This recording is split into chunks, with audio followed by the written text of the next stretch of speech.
नमस्कार दोस्तों, बात करेंगे हम अपने आज की इस वीडियो में AQI इंडेक्स और दिल्ली के गिरते हुए एयर पोल्यूशन के बारे में।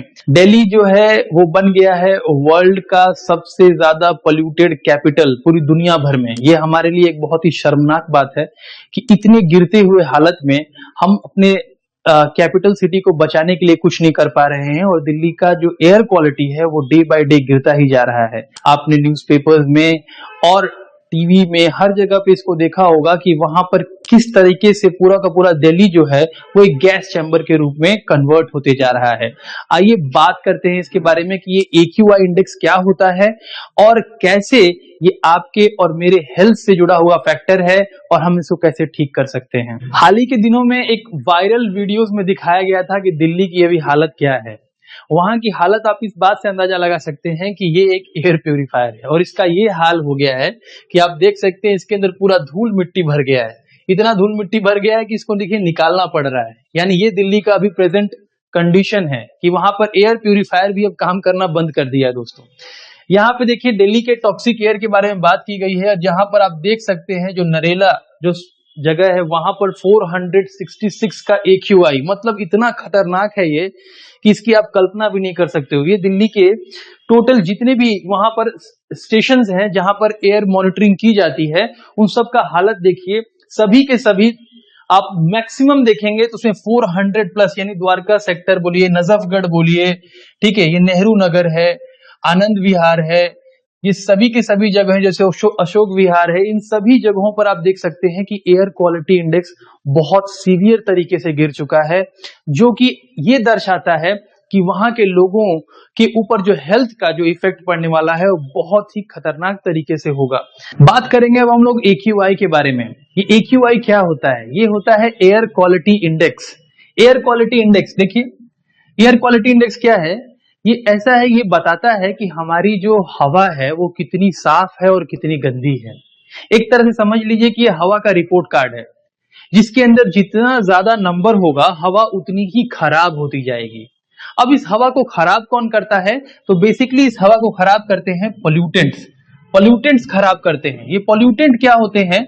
ठीक है, ये वही एलिमेंट्स हैं जो पोल्यूशन को बढ़ाने का काम करते हैं, ठीक है। और बहुत सारे इन पोल्यूटेंट्स को मेजर किया जाता है, बहुत सारे पोल्यूटेंट्स का एक आंकड़ा बनाया जाता है, एक डेटा बनाया जाता है और उनके अकॉर्डिंगली AQI इंडेक्स तैयार होता है। जरा जान लेते हैं ये पोल्यूटेंट कैसे कैसे हैं। तो देखिए, सबसे पहले इसके अंदर पोल्यूटेंट में बात करूं, NO2 है। ये NO2 क्या होता है? बेसिकली ये नाइट्रोजन डाइऑक्साइड है। कहां से निकलता है? तो वेहिकुलर इमोशंस है, यानी गाड़ियों के अंदर से जो धुआं निकल रहा है ये वो है। फिर सल्फर डाइऑक्साइड, ये भी एक पोल्यूटेंट है। ये कहां से निकलता है? ये इंडस्ट्री से निकलने वाला धुआं है और बहुत ही खतरनाक है, बहुत जानलेवा है। इसके अलावा कार्बन मोनोऑक्साइड। कार्बन मोनोऑक्साइड क्या होता है? इनकम्प्लीट कंबशन, जब पूरी तरीके से, है ना, पूरी तरीके से जब फ्यूल बर्न नहीं होता है, अनबर्न फ्यूल होता है, तो उसमें से निकलता है कार्बन मोनोऑक्साइड। बहुत ही खतरनाक है, हीमोग्लोबिन के साथ जल्दी अटैच होता है और लोगों के दम घुटने से मौत हो जाती है। तो कार्बन मोनोऑक्साइड है। अब इसके अलावा एक और पोल्यूटेंट है जिसका नाम है ओजोन। जी दोस्तों, आपको सुन करके हैरान हो रहा होगा ओजोन कैसे पोल्यूटेंट हो सकता है। तो ओजोन भी एक बहुत बड़ा फैक्टर है पोल्यूशन का, क्योंकि ये सनलाइट और पोल्यूटेंट दोनों मिल करके बन जाते हैं ओजोन। ओजोन स्ट्रेटोस्फीयर में मिलता है तो बहुत अच्छी बात है, लेकिन अगर ट्रोपोस्फीयर में मिले तो बहुत ही खतरनाक है। तो ओजोन भी हमारे इसी लिस्ट में है। पर ये तो कुछ भी नहीं है दोस्तों, जो मेन है वो है आपका PM10। PM10 ये क्या होता है? डस्ट और स्मोक। डस्ट और स्मोक के पार्टिकल्स हैं। ये क्या होते हैं? PM10 इसका साइज होता है आपके बाल के बराबर। जितना आपके बाल की जो मोटाई है, जो थिकनेस है, उतने के बराबर का होता है ये। बहुत ही छोटा, बहुत ही माइन्यूट, ठीक है, इतना छोटा होता है ये PM10। अब इसके अलावा जो सबसे बड़ा विलन है इन सभी के अंदर वो है PM2.5। PM2.5 क्या है कि अगर PM10 जो है, PM10 होता है बहुत ही छोटा, बहुत ही माइन्यूट होता है PM10, और PM10 के अंदर भी 4 PM2.5 आ सकते हैं। तो आप सोच सकते हैं कि PM2.5 उससे भी कितना छोटा है। और ये क्या करता है? ये बेसिकली जो अपने लंग्स है ना, उसके अंदर जो एल्विलिया है ना, एल्वियोलाई, उसके अंदर जाकर के फंस जाता है, जिसकी वजह से लंग कैंसर और एस्थमा, ब्रोंकाइटिस, COPD और निमोनिया, इस तरह की भयानक बीमारियां होती हैं इसकी वजह से। अभी हाल ही में आए एक रिपोर्ट का भी मैं यहाँ पर जिक्र करना चाहूंगा। WHO का एक रिपोर्ट है, जिस रिपोर्ट के अनुसार ये बताया गया है कि हर साल लगभग 10 लाख लोगों की मौत हो जाती है सिर्फ और सिर्फ एयर पोल्यूशन से। तो ये तो कई गुना ज्यादा बड़ा आंकड़ा है। इतने तो लोग मुझे लगता है कोरोना में भी नहीं मरे होंगे जितना ज्यादा एयर पोल्यूशन से मर जाते हैं लोग हर साल। ठीक है, अब आइए दोस्तों हम लोग बात करते हैं AQI इंडेक्स के बारे में। तो देखिए इसका पहला जो इसका पैरामीटर है वो होता है 0 से 50, यानी 0 to 50। इसको कहा जाता है कि ये गुड है, यानी ये अगर इतना AQI है आपके शहर का, अगर 0 से 50 के बीच में है यानी 50 के बीच में है, तो इसको गुड कहा जाता है। इसका मिनिमल इंपैक्ट है, बेसिकली मैं कहूं तो इसका कोई इंपैक्ट है ही नहीं, ये एक स्वच्छ हवा है, इसके अंदर ये ब्रीथ करने के लायक है। दूसरा जो लेवल होता है वो होता है 51 to 100।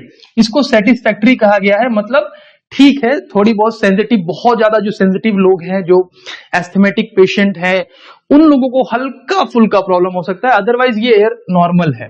उसके बाद जो थर्ड कैटेगरी आता है वो होता है 101 to 200, ये है मॉडरेट लेवल। इसके अंदर क्या होता है, और आप देख सकते हैं कि कलर कोडेड भी होता है, AQI इंडेक्स को अलग अलग कलर में भी दिया जाता है। तो यहां से मॉडरेट लेवल चालू हो जाता है, यानी येलो कलर से आपका मॉडरेट लेवल चालू हो जाता है। इसके अंदर क्या होगा, ब्रीदिंग डिस्कंफर्ट होगा फॉर द पीपल, ठीक है, जिसमें जो लंग्स के डिसीजेस वाले लोग हैं, एस्थमेटिक पेशेंट्स हैं, हार्ट डिसीजेस के लोग हैं, इनके लिए प्रॉब्लम स्टार्ट हो जाती है इस मॉडरेट लेवल के बाद से। यानी अगर आपके शहर की जो हवा है वो 101 या 200 यानी 101 से 200 के बीच में है, तो जितने भी जो पेशेंट हैं, है ना, स्पेशली जो लंग डिसीजेस से जो पीड़ित हैं, या हार्ट डिसीजेस से जो पीड़ित हैं, ऐसे लोगों के लिए मुश्किल हो जाती है उस हवा में सांस लेना। फिर है हमारा नेक्स्ट पैरामीटर है इसका, दैट इज 201 to 300। इसको ये है पुअर क्वालिटी ऑफ एयर, यानी 300, यानी 201 से 300 के बीच का अगर AQI में है आपके शहर का नंबर, तो इसका मतलब है कि वहां की हवा एकदम पुअर है। और आप देख सकते हैं कलर एकदम शिफ्ट होकर के ऑरेंज में आ गया है। ऐसे सिचुएशन में ब्रीदिंग डिस्कंफर्ट होगा, ठीक है। अगर आप इस हवा में ज्यादा देर तक अगर आप सांस लेंगे तो ब्रीदिंग डिस्कंफर्ट होगा। और ये 200 से 300 के बीच में अगर आपके शहर की हवा है तो it is equivalent to smoking 10 to 12 cigarettes. आप दिन में 10 से 12 सिगरेट पी लो या इस हवा में सांस ले लो, बात बराबर है। तो आप सोच सकते हैं कि क्या कंडीशंस हैं। इसके बाद का जो हमारा आता है नंबर वो होता है 301 to 400। इस तरह की हवा को हम लोग कहा जाता है वेरी पुअर। और आप कलर देख सकते हैं कि कलर चेंज होकर के एकदम रेड की तरफ बढ़ चुका है कलर, और इसको बोलते हैं very poor quality of air. इसमें क्या होगा, रेस्पिरेटरी इलनेस होगा एंड प्रोलॉन्ग्ड एक्सपोजर्स। अगर रेस्पिरेटरी इलनेस आपको हो जाएगा, अगर ज्यादा देर तक इस हवा में अगर आप सांस लेंगे, तो आपको lung cancer, breathing issues, pneumonia, इस तरह के डिसीजेस का होने का चांसेस ज्यादा हो जाएगा। लास्ट है हमारा 401 to 500। इसको सीवियर कंडीशन कहा जाता है, या इसको मैं बोलूं तो हजार्डियस कंडीशन है। देखिए पूरी तरीके से रेड हो चुका है कलर भी, and it affects the people. यहां पर क्या होगा, अब तक तो हम लोगों ने देखा कि यहां पर जो बीमार लोग थे, जो पेशेंट लोग थे, वो प्रभावित थे सबसे ज्यादा। लेकिन अगर इस तरह का लेवल आ गया तो इवन जो कॉमन लोग हैं, जो हेल्दी लोग हैं, वो भी बीमार पड़ने लगेंगे और उनकी सेहत पर बहुत ही बुरा असर पड़ने वाला है इसकी वजह से। और दिल्ली में आज के टाइम पर दिल्ली का जो पोल्यूशन है, जो मैंने आपको स्टार्टिंग में दिखाया था कि दिल्ली का जो कंडीशन है AQI का, वो इस वक्त आप देख सकते हैं कि दिल्ली का जो AQI है वो 400 प्लस के ऊपर चला गया है। अब आपको पता होगा कि कितना सीवियर कंडीशन है, ये बहुत ही सीवियर कंडीशन है।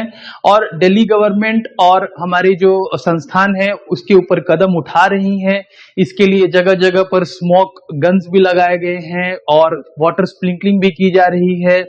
और इसको देखते हुए बहुत सारे गवर्नमेंट के प्लान्स भी हैं, जैसे कि एयर प्लान मिटिगेशंस, है ना, ये सब चीजें हो रही हैं। पब्लिक ट्रांसपोर्ट्स का इस्तेमाल किया जा रहा है और ईवीज को इस्तेमाल किया जा रहा है। बट आने वाले समय में हमको और भी एफर्ट्स लेने की जरूरत है ताकि हम जिस हवा में सांस लें वो साफ हो और स्वच्छ हो।